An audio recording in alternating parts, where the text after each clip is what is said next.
Bitcoin com vocês dois, aproveitar, a gente falou sobre Bitcoin já nas últimas participações aqui do Celso também. O Bitcoin caiu mais de 10% no final de semana, né? Muitos investidores ficaram assustados. Agora há pouco eu olhei ali Bitcoin subindo, agora eu olhei, estava caindo, acabei de olhar, agora está subindo 0,12%, mas foi uma queda de mais de 10%. Agora está subindo 0,12% aos 55.236 dólares. E aí há muito tempo não se via uma volatilidade ali tão grande da criptomoeda, né? Cair 10%, enfim, apesar dessa retomadinha aí hoje, eu queria saber a opinião de vocês dois, né? Para ter Bitcoin tem que estar preparado para esses sustos também, não é? Queria que o Celso comentasse primeiro. Não, perfeito. Por isso que eu falo, quando as pessoas me perguntam, você tem, mas qual percentual? Não pode passar de 3%. Isso porque, mas é 5%, tá bom. Por que um percentual pequeno? Porque a volatilidade ela vai permanecer. E o que eu vi no final de semana foi de uma região na China onde houve um blackout e eles são grandes mineradores. O que aconteceu? Os bitcoins todos sofreram.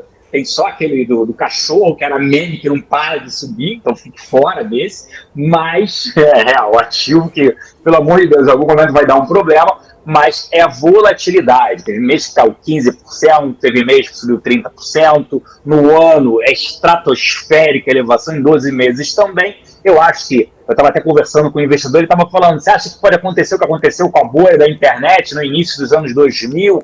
Aí eu falei, sim, algumas empresas, algumas criptomoedas não vão existir.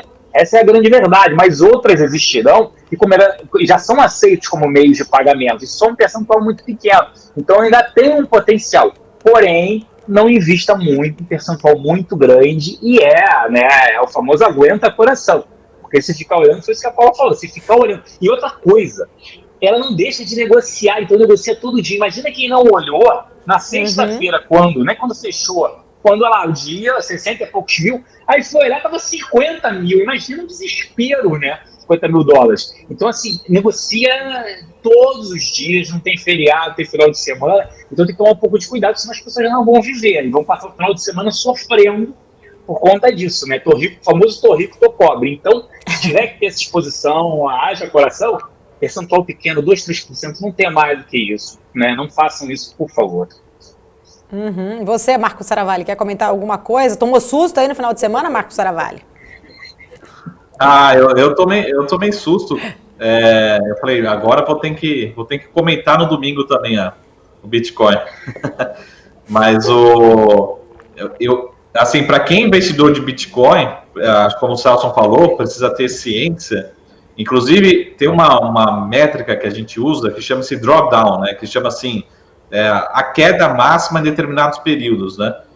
Se você pegar o drawdown do Bitcoin, primeira coisa que vocês vão ver, depois eu vou ver se eu acho um gráfico que ele mostra o comportamento, né, histórico. Ele é muito... Primeira coisa para você entender, ele se repete várias vezes. Então, assim, durante um ano pode acontecer 4 ou 5 drawdowns no Bitcoin. Drawdown, estou falando assim, quedas superiores a 40% em poucos dias, né? E segundo, esse percentual do drawdown do Bitcoin, ele é muito maior do que o drawdown de uma ação normalmente, né? Então, assim, uma ação, ela chega a cair 40%, chega, mas uma vez a cada 10 anos, ou uma crise global, é muito difícil. Só se a ação realmente, uma empresa individualmente quebrou, realmente aconteceu algo muito grave, né? Mas usualmente uma ação durante 2, 3 anos tem um drawdown de 10, 15, 20%, eu acho que é natural. Cair mais de 50% é mais difícil. Agora o Bitcoin é relativamente comum. Então o investidor de Bitcoin, acho que ele tem que ter essa ciência, né? Primeiro, é bastante comum e as quedas, quando tem ciclo de queda, eles são bastante expressivos. Ao mesmo tempo, né, por exemplo, olhando ontem, caindo 14%, imagina assim, tem investidor que fala que o Bitcoin vale 100 mil dólares, 500 mil dólares, 1 trilhão de dólares, né, o potencial, né? Se a gente olhar, por exemplo, para um movimento de alocação, né, assim como acontece em ações, talvez teve investidor que ontem, domingo à noite, estava comprando um pouco de Bitcoin, né?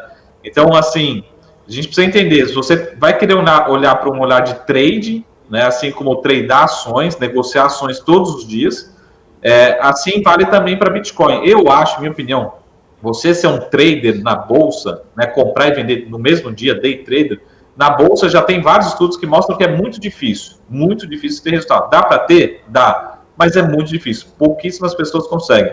No Bitcoin, por ser mais volátil ainda, talvez seja ainda mais difícil ser um trader de Bitcoin, né?